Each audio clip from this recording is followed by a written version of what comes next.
बिस्मिल्लाहिर्रहमानिर्रहीम। सजाद अहमद की तरफ से सबको सलाम पहुँचे।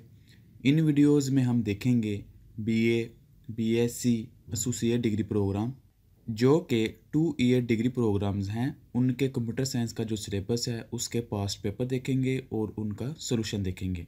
वीडियो स्टार्ट करने से पहले मेरी आपसे गुजारिश है कि अगर आपने चैनल को सब्सक्राइब नहीं किया तो सब्सक्राइब कर लें। वीडियो के मतलब अपने दोस्तों को बताएं। अगर वीडियो अच्छी लगे तो ही लाइक करें और दोस्तों के साथ शेयर करें। चलें स्टार्ट करते हैं। A lot of information is available on the internet. तो इंटरनेट के ऊपर बहुत सी इन्फॉर्मेशन अवेलेबल है ऑन डिफरेंट वेबसाइट, मुख्तलिफ वेबसाइट के ऊपर। There are billions of websites on the internet. तो इंटरनेट के ऊपर बिलियंस की तादाद में वेबसाइट्स अवेलेबल हैं। The user can not remember all the URL address of the website. तो क्या है कि यूज़र हर वेबसाइट का यूआरएल एड्रेस नहीं सेव कर सकता अपने माइंड में।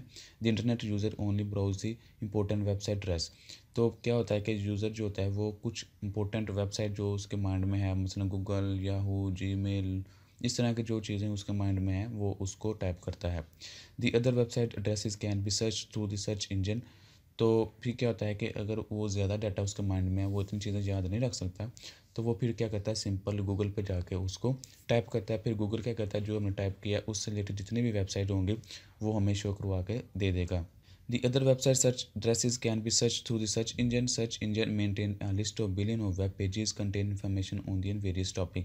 तो सर्च इंजन के पास क्या है कि मुख्तलिफ लोगों का डाटा अवेलेबल है, जिनकी वेबसाइट है, यानी कि मुख्तलिफ वेबसाइट्स का डाटा अवेलेबल है। तो फिर वो क्या करती है कि हमें सर्च करके चीज़ें देते हैं। Search engines have become very popular all over the world. Search engine बहुत मशहूर हैं दुनिया में। Millions of people use search engine. करोड़ों लोग सर्च इंजन को इस्तेमाल करते हैं। Find out the information on the various topic. मुख्तलिफ टॉपिक के ऊपर इंफॉर्मेशन फाइंड करने के लिए, जैसा कि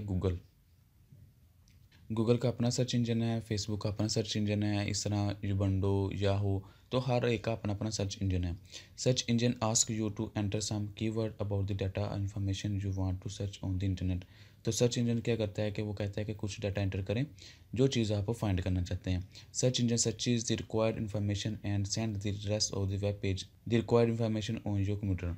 तो क्या करता है कि वो जो हमने लफ्ज़ एंटर किए हैं, मसलन ऑनलाइन शॉपिंग, तो वो जितने भी इस तरह की चीज़ें होंगी वो उन सब को फाइंड आउट करके हमें दे देगा ऑन द बेसिस ऑफ जो प्रोवाइडेड इन्फॉर्मेशन, जो हमने इन्फॉर्मेशन प्रोवाइड की है। Search engine search that list of the web page it maintain it display the link of the web page containing required information. तो फिर सर्च इंजन क्या करेगा कि उस इन्फॉर्मेशन के रिलेटेड जितनी भी वेबसाइट होंगी उनके लिंक हमें सामने शो करवा देगा। For example, if you want to get information about the history of the internet, तो हम क्या करेंगे, give this word to the any search engine. तो हम हिस्ट्री ऑफ इंटरनेट लिखेंगे कहाँ, किसी भी सर्च इंजन के ऊपर। The search engine will search the given information and will provide a list of link websites along which brief description about each of the website. तो इस तरह क्या होगा कि जो भी वेबसाइट सामने ओपन होंगी वो क्या करेगा, हिस्ट्री लिखी होगी उसके ऊपर इंटरनेट की। The commonly use search engine and their URL addresses are as. तो इस तरह कह रहा है कि ये मुख्तलिफ सर्च इंजन है और उसकी मुख्तलिफ टाइप्स हैं। सबसे पहले याहू है और उसका जो एड्रेस है वो यही है, सबके सब साथ www लगा हुआ है। ये आल्टा है, आस्क है, गूगल है, लाइकोस है। तो इस तरह ये मुख्तलिफ सर्च इंजन है। It must be noted that you can create your own websites and regulate your page with any search engine. तो कह रहा है कि आप अपना कोई भी वेब पेज क्रिएट कर सकते हैं, फिर वो अपना वेब पेज आप इन सर्च इंजन को रेगुलेट कर सकते हैं, यानी कि वहाँ आप रजिस्टर करवा सकते हैं। Any internet user can search your page through search engine. तो फिर क्या होगा कि कोई भी इंटरनेट यूज़र सर्च इंजन के थ्रू आपका वेब पेज वो है विज़िट कर सकेगा, क्योंकि जब वो आपकी रिक्वायरमेंट को देखेगा कि आपने कौन से कीवर्ड एंटर किए हैं तो उसके रिलेटेड जितनी भी वेबसाइट होगी वो शो करवा देगा। Which operating system are use in hand held devices. Hand held devices कौन सी होती है जो हम हैंड में पकड़ सकते हैं easily. Explain the facilities they provide to the user. तो यूज़र को कौन कौन सी फैसिलिटी प्रोवाइड करते हैं वो भी बयान करें। Embedded operating system. Embedded operating system क्या होता है, different special electronic devices and hand held computer are also controlled by the operating system that are stored into are ROM chip. तो क्या है कि एम्बेडेड ऑपरेटिंग सिस्टम जो होते हैं वो इन डिवाइसेस के अंदर लगे होते हैं और वो के डाटा जो होता है, वो इन्फॉर्मेशन जो होती है वो रोम चिप के अंदर सेव होती है। These operating system are called an embedded operating system. तो इन सिस्टम ऑपरेटिंग सिस्टम को हम कहते हैं कि ये एम्बेडेड ऑपरेटिंग सिस्टम है। The example of embedded operating system are Windows CE, pocket PC और पाम ऑपरेटिंग सिस्टम। तो इन चीज़ों को हम देख लेते हैं। आगे कह रहा है फैसिलिटी ऑफ द यूज़र। तो ये क्या क्या फैसिलिटी प्रोवाइड करते हैं यूज़र को। Windows CE is a design for the user in wireless communication device and smaller computer. तो ज़ाहिर सी बात है, ऐसी डिवाइस जो हमने हाथ में पकड़ के इस्तेमाल करनी है, यानी कि कहीं भी जगह, जैसे तरह मोबाइल होता है कि हम किसी भी जगह उसको इजीली मूव कर सकते हैं, लेकर जा सकते हैं, तो उसके लिए ये वायरलेस कम्युनिकेशन कहते हैं। दीज डिवाइसेस में इंक्लूड हैंड हेल्ड कंप्यूटर। तो इसके अंदर क्या है कि हैंड हेल्ड कंप्यूटर इन्वॉल्व है इन व्हीकल डिवाइसेस जो कि एक जगह से दूसरी जगह जाती हैं, and web page devices. Windows CE interface is similar to that of the window operating system. तो इसकी जो एग्जांपल है वो विंडोज CE है। The operating system too also support multitasking. तो इसके अंदर मल्टीटास्किंग की सपोर्ट अवेलेबल है, इंटरनेट एक्सेस की भी सपोर्ट अवेलेबल है, ईमेल करने की भी सपोर्ट अवेलेबल है। Many application programs such as Microsoft Word, Microsoft Excel, etc. that are developed for this operating system। तो कह रहा है कि इस तरह के मुख्तलिफ जो पॉपुलर एप्लीकेशंस हैं वो भी डिज़ाइन की गई हैं इस तरह के कंप्यूटर के लिए। Can be run win window CE। तो वो वाले प्रोग्राम भी हम विंडो के ऊपर चला सकते हैं। उसके बाद जो न्यू है वो है pocket PC 2002। Pocket PC 2002 is also developed by Microsoft. It is used on a specific type of hand held computer called the pocket PC। तो इसको इसलिए इस्तेमाल किया जाता है कि हम पॉकेट PC यानी कि जेब के अंदर हम अपनी कंप्यूटर डाल के घूम सकें। तो छोटा सा होता है जिसको हम इजीली इस्तेमाल कर सकते हैं। It is similar to window XP operating system. तो इसके अंदर भी तमाम चीज़ें वही हैं जो XP के अंदर होती हैं। It can be use to access internet चला सकते हैं, लिसन द म्यूज़िक सुन सकते हैं, वॉच वीडियो देख सकते हैं। It can also be use to create word processing and spreadsheet documents. तो इसके अंदर क्या है कि वर्ड प्रोसेसिंग कर सकते हैं और स्प्रेडशीट को भी हम क्रिएट कर सकते हैं। यानी कि वही चीज़ें जो आप एक मखसूस जगह पर बैठ के एक बड़ा सा PC, बड़ा सा LCD, कीबोर्ड, माउस सब कुछ लेके काम करते हैं, वो एक छोटा सा डिवाइस लेके भी कर सकते हैं और किसी भी जगह आप इजीली मूव भी कर सकते हैं। लेकिन वो जो दूसरा कंप्यूटर होता है वो हम एक जगह से दूसरी जगह मूव भी नहीं कर सकते। पाम ऑपरेटिंग सिस्टम, पाम मतलब हथेली वाला ऑपरेटिंग सिस्टम मतलब जो हम हाथ के अंदर स्टोर कर सकते हैं, जो हाथ के अंदर पकड़ सकते हैं। This operating system is also design for the hand held computer such as PDA आपने देखा जो पैड होता है, जहाँ इस तरह की मुख्तलिफ डिवाइस होती है जो कि मोबाइल से थोड़ी बड़ी होती है। It is use to store and manage desk and schedules.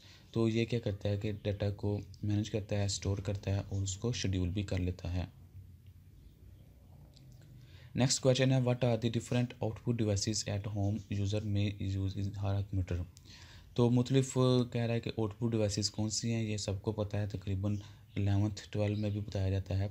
A hardware components which is use to receive output from the computer is called the output devices. यानी कि कंप्यूटर से कोई डाटा रिसीव करती है डिवाइस, वो hardware device, तो हम उसको कहते हैं कि आउटपुट डिवाइस है। It take information from the computer and converts it in the form that is understandable by the user.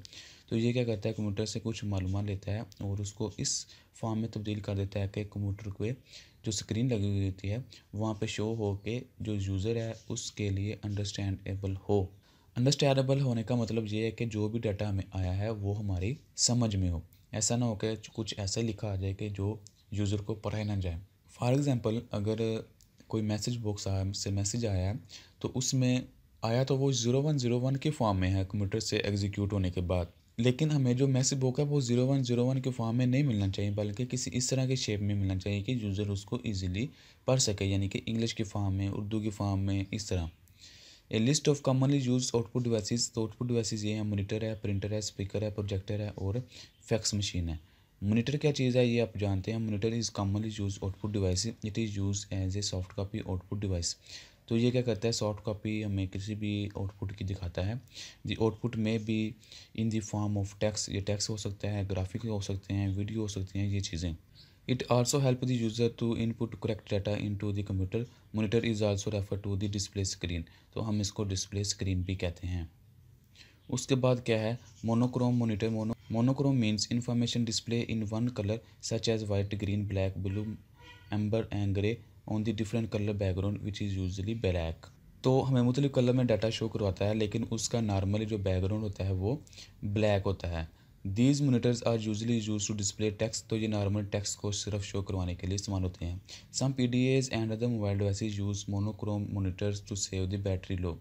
तो आपने अक्सर पुराने मोबाइल देखे होंगे यानी कि बटन वाले, तो उसकी स्क्रीन एक मखसूस होती है और उसके कलर भी एक मखसूस होते हैं। तो वो इसलिए करते हैं कि वो बैटरी का कम यूजेस हो। फिर कलर मॉनिटर क्या है, ज़ाहिर सी बात है कि फंक्शनैलिटी ज़्यादा लेनी है तो उसकी बैटरी भी ज़्यादा इस्तेमाल होगी।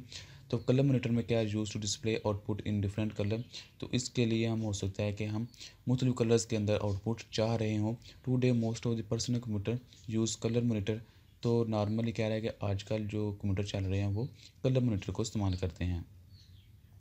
The commonly use display screen in the RGB screen. तो इसके अंदर क्या है कि RGB जो कि रेड ग्रीन ब्लू का कम्बिनेशन से बनते हैं, उस स्क्रीन को इस्तेमाल कर रहे हैं। तो इसको इस्तेमाल करते हुए हम 256 मुख्तलिफ कलर्स को प्रोड्यूस कर सकते हैं।